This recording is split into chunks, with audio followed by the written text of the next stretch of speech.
Congratulations on your license.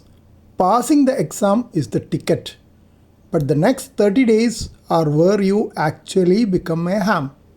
Here is a specialized roadmap to transition from licensed to active in your first month. Before you transmit, you need to ensure your station is technically sound, especially with RF grounding requirements. Confirm your call sign. Wait for your call sign to appear in the portal of the licensing authority like Saral Sanchar in India and FCC in the US. Once it's there, you are legal to transmit. The pre-flight check. Connect your antenna to your transceiver and check SWR, that is standing wave ratio, at the lowest power on a clear frequency. Alternatively, you can check SWR using a nano VNA, which does not need a signal from the radio to be sent to the antenna. Nano VNA uses very tiny signals instead. Initial listening. Spend at least 3 days just listening. On VHF, UHF, tune to the local repeaters. Listen for the kerchunk, the sound of the repeater tail, and observe the etiquette. You should be knowing the frequencies and offsets of a local repeater from online resources or from local ham friends. On HF, listen for the morning and evening nets. This will help you calibrate your signal expectations for 40 meter, the popular band for regional communications in amateur radio. Net timings and frequencies are available online or from ham friends. Your first contact or the QSO is the biggest hurdle. The first repeater check-in. The easiest first QSO is checking into a local FM net.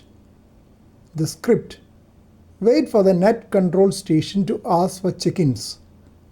Simply say your call sign, name, monitoring from your location. Even just mentioning your call sign is enough for a busy net.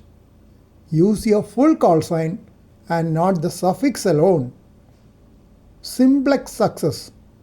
Try a point-to-point contact on 145.500 MHz, the calling frequency in my region, without a repeater. It's the purest form of VHF radio. Simplex contacts are more difficult than repeater contacts because most local ham antennas are at much lower elevation than repeaters. Propagation tracking.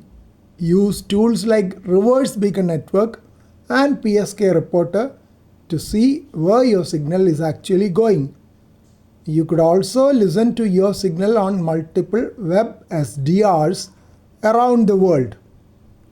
Monitor the solar flux index from websites like qrset.com. If it is above 150, the higher bands 10 meter and 15 meter will be wide open. The QRP challenge. If you are building a QRP low power kit, this is the week to test your soldering. Remember, life is too short for QRP unless your antenna is perfect. QRP operations are best tested on summits on the air. If you have the stamina and chance to climb a hill and operate from there. Focus on your RF grounding to avoid hot chassis issues in your shack. Otherwise, you may get RF bites from a chassis with poor RF ground. Ham radio is 50% technical and 50% social. We radio amateurs often proudly say that amateur radio is the oldest social media around. Join a club, connect with groups like the Amateur Radio Society of India or local Kerala-based clubs in this region, or ARRL in the US, RSGB in UK, and so on. They are invaluable for Elmering, that is mentorship. Start a logbook. Even if it is just a notebook, record every contact.